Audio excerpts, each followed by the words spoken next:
Hola amigos, en este capítulo vamos a redondear la idea de los temas que hemos estado tocando últimamente en los últimos días.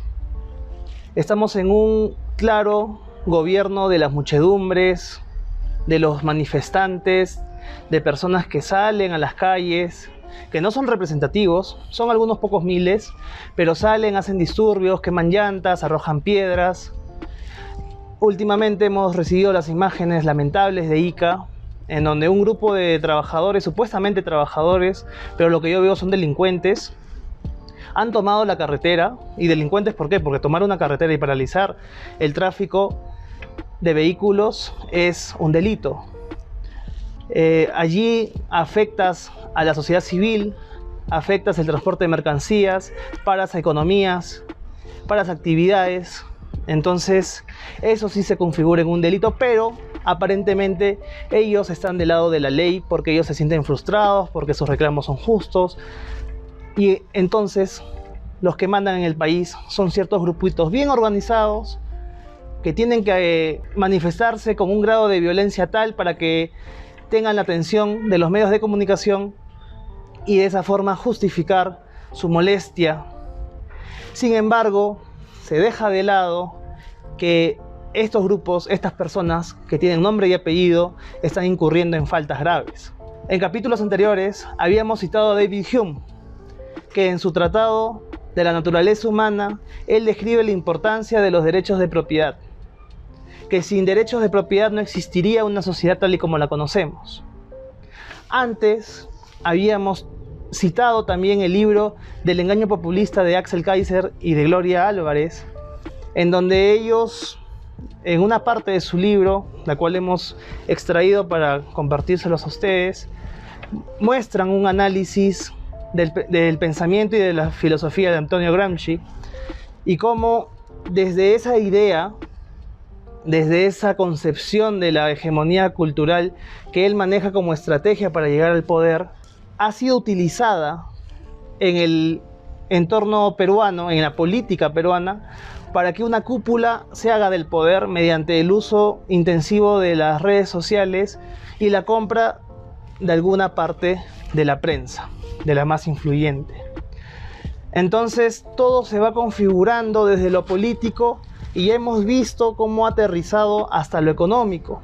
También desde la parte política hemos sido testigos del descabezamiento y el maltrato hacia la institución policial, tildándola de asesina, y sin embargo hasta ahora no sabemos las causas reales de las muertes de estos dos jóvenes.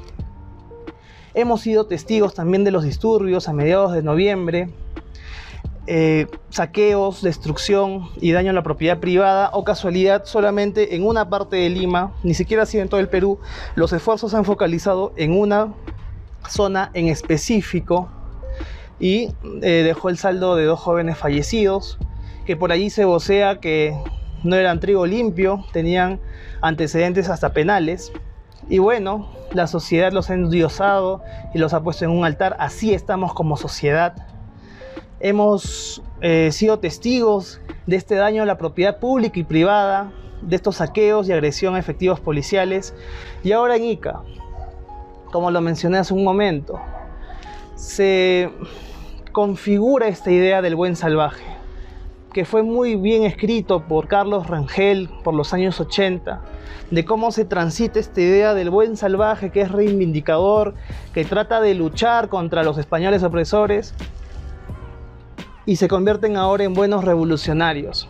Y esto se condice con el pensamiento de Rousseau, que indica que la sociedad es quien corrompe al ser humano porque el ser humano nace bueno. Entonces, como estos seres humanos están frustrados y están corrompidos por la sociedad, ellos tienen todo el derecho y toda la luz verde para ir y saquear y reventar y quemar y vandalizar. Al final de cuentas, ellos son las víctimas de una sociedad corrompida.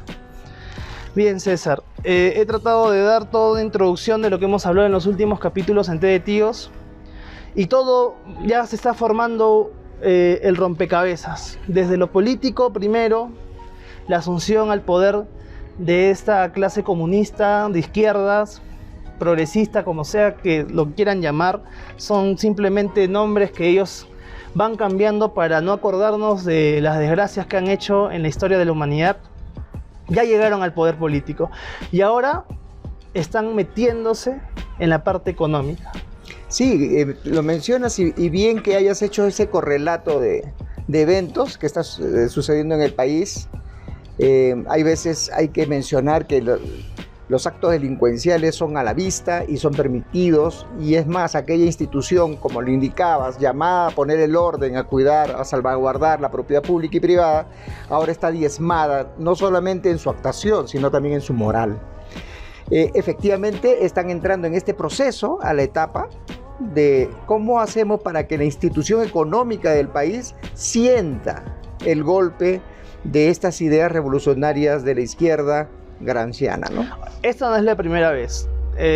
Creo que ayer, antes de ayer, estábamos almorzando y me contaste una anécdota de joven. A ver si nos puedes compartir. Claro.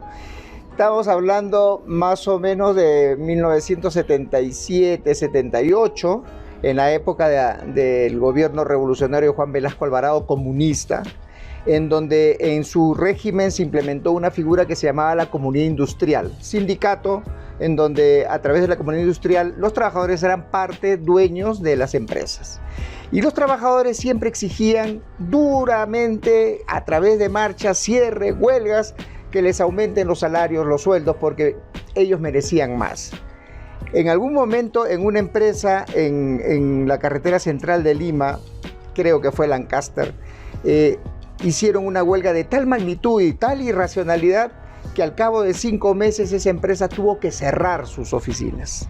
Eran más o menos 800 a 1000 trabajadores que cobijaba esa empresa y que tenían sueldo seguro y atendían las necesidades. Era una empresa de capital extranjero. De capital extranjero, pero apostando por la inversión acá en el país. ¿Qué pasó? Al cabo de 4 o 5 meses la empresa ya no pudo más y tuvo que cerrar la puerta porque sus negocios se quebraban y se fueron, sencillamente se fueron. Lo curioso de todo esto es que yo viajaba por allí en las combis y veía al cabo de un mes y medio cómo esos trabajadores iban a las combis a pedir limosna, a pedir apoyo económico a la gente para poder mantener a sus hijos porque ya habían perdido su fuente laboral. Esa es una anécdota que debería tomarse en cuenta en lo que está pasando ahora, cómo una intervención comunista en las empresas de manera irracional puede cerrar las puertas de muchas fuentes de trabajo y dejar en la miseria a las familias peruanas. Claro, al final, si no se dan las condiciones para que los proyectos se lleven a cabo, que genere riqueza y utilidades al inversionista, porque así se mueve el mundo, no hay que ser tontos para decir que los empresarios vienen y son altruistas y lo hacen por tu bien. Todo tiene un beneficio pecuniario al final, y reinvertir esa renta en mayor tecnología, en otra sucursal, en apostar en nuevos negocios y en contratar nuevo personal. Entonces, si no se dan las condiciones básicas, pues el empresario, ¿sabes qué? Me largo de este país, no me están dando las garantías necesarias para que yo pueda apostar mi dinero y me voy a otro lado, simplemente. Al final, el que se queda sin trabajo, sin ingresos, el que no va a poder pagar el colegio de sus hijos, el que no va a poder pagar los servicios de sanación, el que no va a poder pagar un plato de frijoles, va a ser el trabajador que se quede en la calle. Y mira la informalidad, mira las cosas que se han sucedido. Es interesante este análisis, y la población y nuestros seguidores tienen que entender. No estamos en contra de que la gente pueda hacer negociaciones colectivas con los empresarios. No estamos diciendo de que el trabajador pueda sentarse y conversar y en función del esfuerzo común entre el inversionista y el trabajador puedan mejorar la producción y los ingresos y el bienestar de todos ellos. Eso sí, pero de allí a de manera irracional y asusado por inclusive intelectuales que tienen grados hasta de doctor, que te hablan cosas que confunden a la población, es meterle en la cabeza ideas comunistas que al final va a ser su propio daño y el daño de su familia. Gracias, César. Bien, amigos, regresamos después de esta primera pauta publicitaria con la ley agraria, que es supuestamente lo que están pidiendo estas personas, que se derogue y regresar a la ley antigua. Tú nos vas a explicar con más detalle. Ya regresamos en Té de Tíos.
Bien, César, hemos visto en algunos canales de televisión la cobertura de estas manifestaciones violentas, porque ya desde que se cierra una carretera, que es lo más pacífico que han hecho, porque han habido escenas de incendios, de saqueos a oficinas, robos de equipos, de computadoras, microondas, hasta robo de las radios de los carros. O sea, son delincuentes los que han entrado a manifestarse.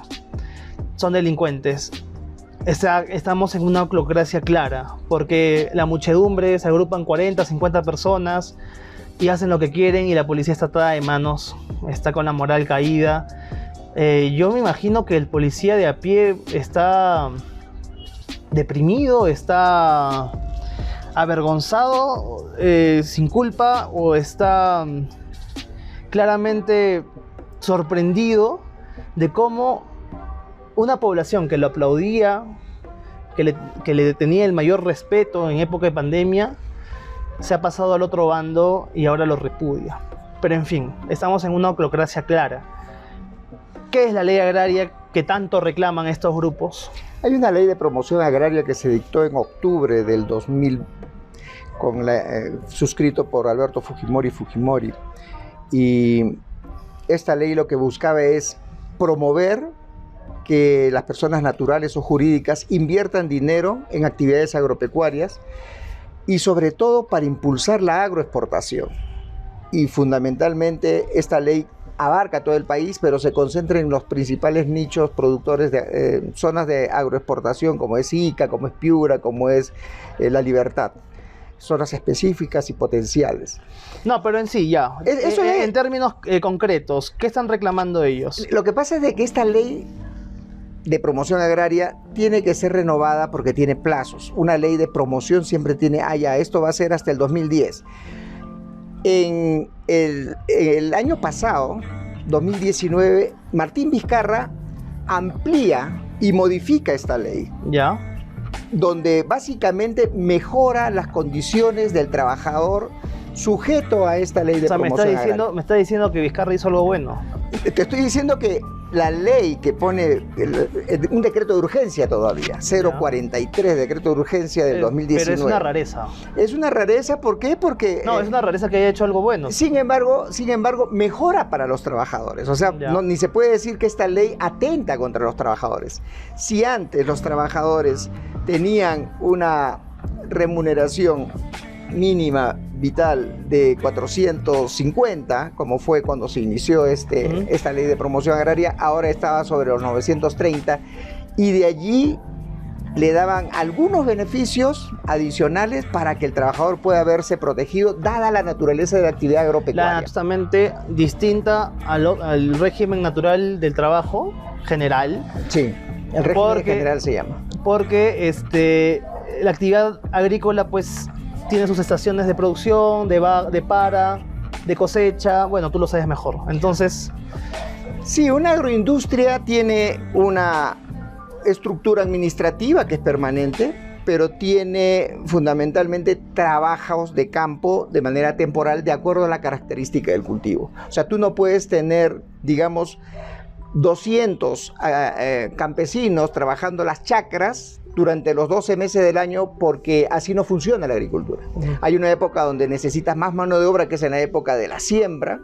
Hay otra época después de 2, 3, 4, 5 meses donde necesitas más mano de obra. Y depende del cultivo también. Y depende mucho del cultivo. Por ejemplo, en el cosecho de las uvas necesitas mucha mano de obra en el momento de la cosecha. Es imposible económicamente tener una planilla de 200 y pico. O sea, va a haber periodos, picos en que vas a necesitar un montón de gente y picos en que vas a necesitar lo básico, administrativos de repente.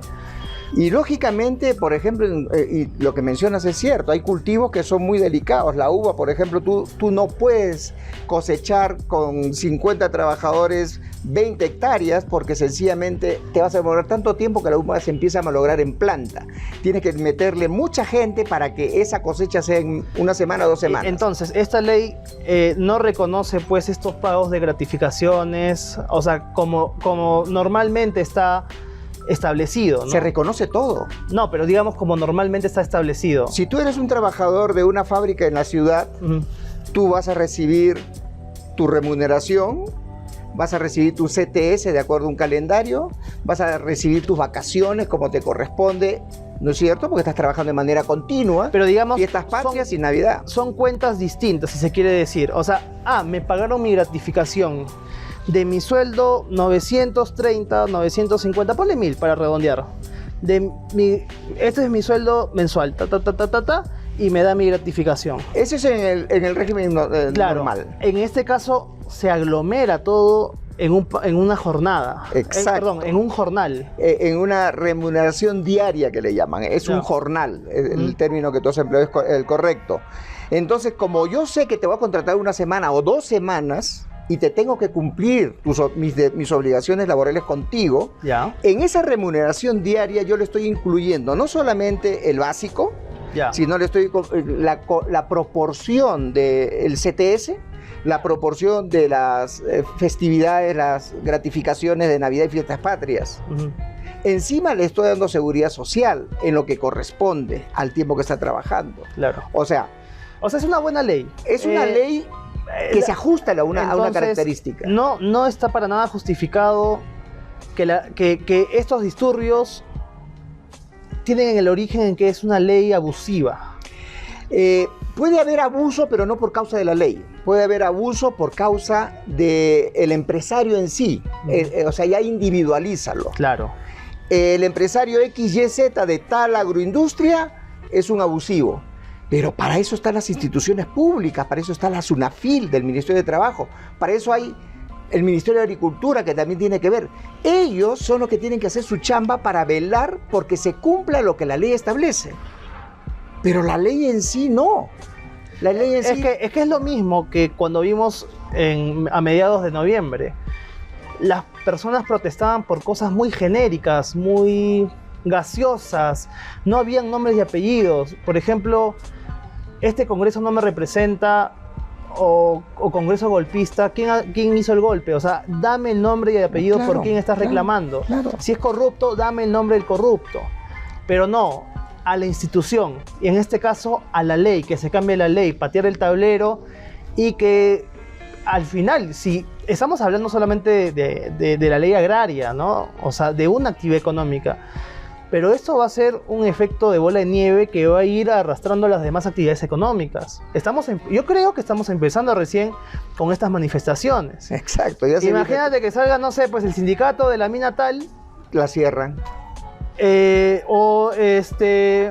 sindicato de, no sé, enfermeras, o el sindicato de profesores.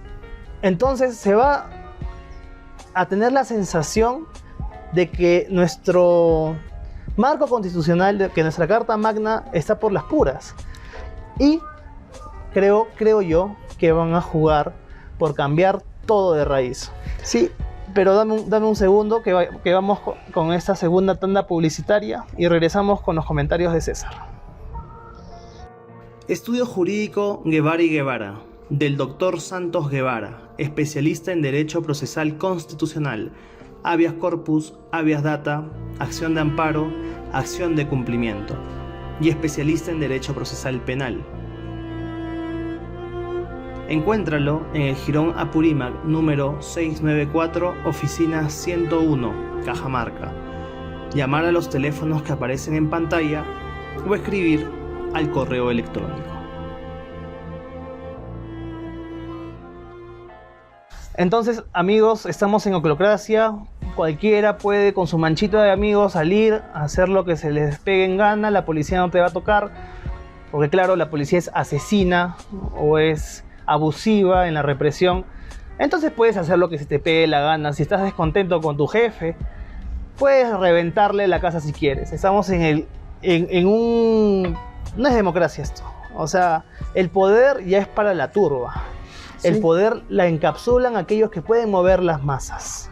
Sí, y las masas se mueven a través de las redes sociales, a través de los medios de comunicación, que por lo general están siempre prestos a recibir una jugosa publicidad o un jugoso contrato por parte del Estado, y de allí todo va bien. Ahora, hemos visto que esto de la ley agraria, lo que acabas de explicar, simplemente es tratar de justificar aparentemente por el lado legal que un sistema no funciona, pero en realidad lo que estamos viendo es ver los músculos de los manifestantes y ver su poder. Y ver que pueden pararte una carretera más de 2-3 días y no pasa nada.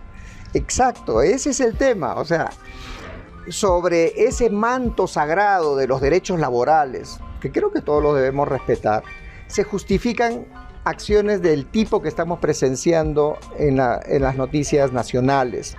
Mira, sobre un trabajador, uno que entra a trabajar en este sistema, no gana menos del salario mínimo vital. Por lo menos gana del salario mínimo vital, y de allí todos los beneficios que vienen.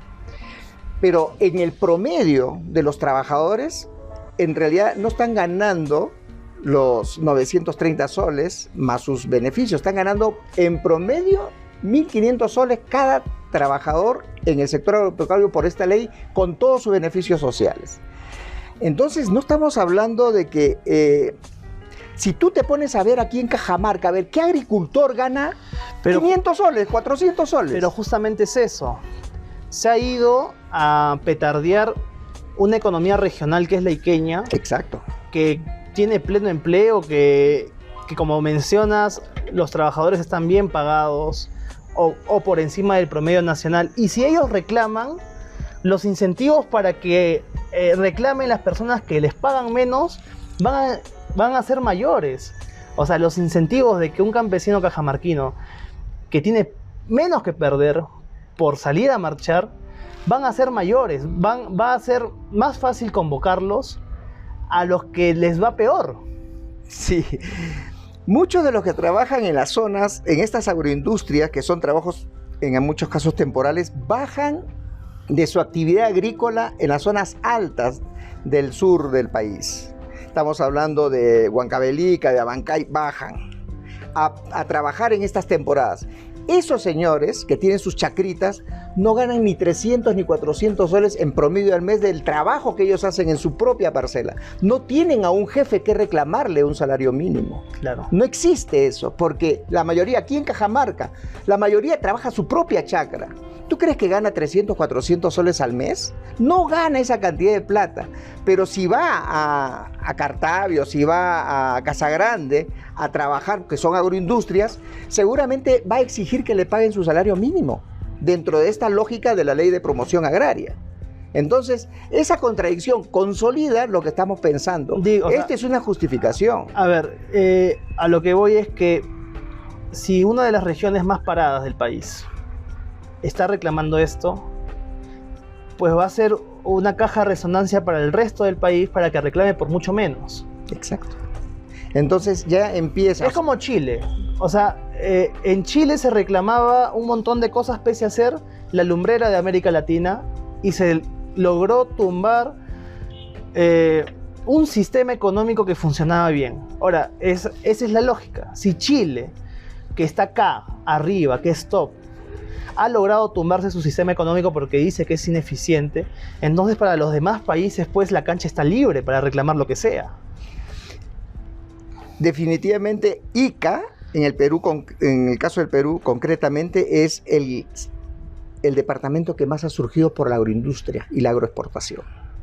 Y se la están tumbando por un pretexto absurdo. No, nada justifica, por el contrario, esta ley le da seguridad a los trabajadores en su condición de trabajadores temporales de acuerdo a la actividad económica. Pero se la están tirando abajo. ¿Qué pasa si Ica colapsa dentro de este rubro importante? ¿Dónde va a estar todo su desarrollo, su pleno empleo? Va a caer. ¿Qué pasa si empiezan a presionar a los empresarios de manera irracional en tomas violentas y destrucción de la propiedad privada? Nada, sencillamente va a llegar un momento en que el punto de inflexión le va a decir, ¿sabe qué, señores? Acá yo no puedo trabajar y me voy. Y se acabó el asunto. El caviarismo, el comunismo, el gramscianismo se apodera, ya estos son los primeros indicios de la actividad económica, de la institucionalidad económica del país. Y encima tiene secuestrado a quien es el guardián de los derechos de propiedad, que es la Policía Nacional, con justificación social. Bueno, no sé, justificación de las redes era. La otra cuestión, seguramente lo que estás pensando es, ok, agroindustria ahorita empieza a colapsar. ¿Quién sigue? ¿Qué sector económico sigue? Tengan cuidado los empresarios. Pueden ser presa de la misma oclocracia. A ver si ahora sí se ponen un poco los pantalones estos grandes empresarios que mueven millones de soles en el país y sus altos funcionarios que están muy bien comidos y alimentados con sus grandes mansiones, pero que al final de cuentas no protegen este sistema que tantos réditos nos ha dado a todos, tanto desarrollo, y que se lo quieren tumbar por justificaciones tontas y teniendo solamente dos cosas: prensa y redes sociales. Punto, ya está. Con eso compras la voluntad de las poblaciones, de los manifestantes, de las turbas. Amigos, nos vemos en el próximo capítulo de Té de Tíos.